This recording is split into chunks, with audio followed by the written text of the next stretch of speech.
NatureMandala. This art activity is influenced by artist Andy Goldsworthy. He is an artist that uses nature to create his art. He will take natural materials and then arrange them into interesting designs and sculptures. Then he takes a photograph of his artwork. His photographs are just stunning, and they help us recognize the beautiful colors and shapes and textures that occur in nature.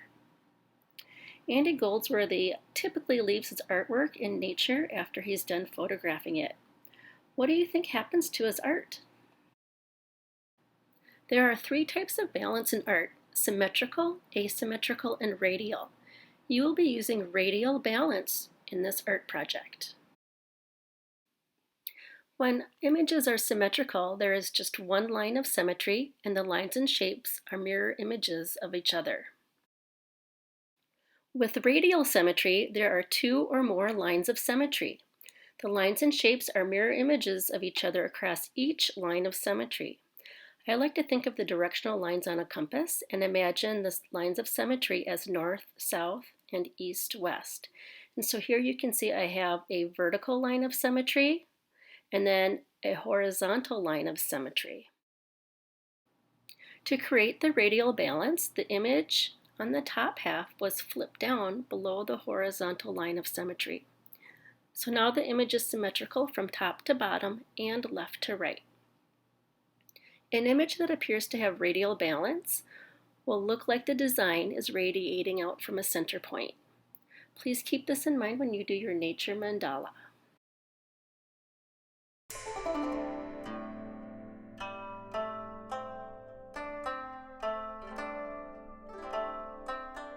You're going to need to collect some objects from nature, such as leaves, pine cones, seed pods, maybe some flowers. Please don't pick from somebody's garden. Maybe pick something that's a weed, like a dandelion or a wild flower. Whatever items you collect, you're going to need to get 4 things that are similar. So for example, if you get a maple leaf, you're going to get 4 maple leaves that are about the same size. Here's what I collected. It's mostly leaves. I was able to get a nice variety of different sizes, shapes, and colors, and a few pine branches too. I'm going to start my mandala by finding 4 similar items, and I'm going to arrange them with 2 lines of symmetry. Think of a compass with north-south being one line of symmetry and east-west being the other line of symmetry.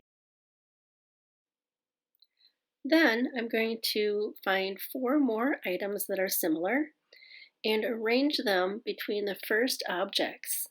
Try to evenly space them. Continue to add 4 similar items at a time. Arrange them in a way that creates radial symmetry. Keep adding items to your mandala, building out from the center and using radial symmetry. As you add more items, your mandala becomes more complex and more visually interesting.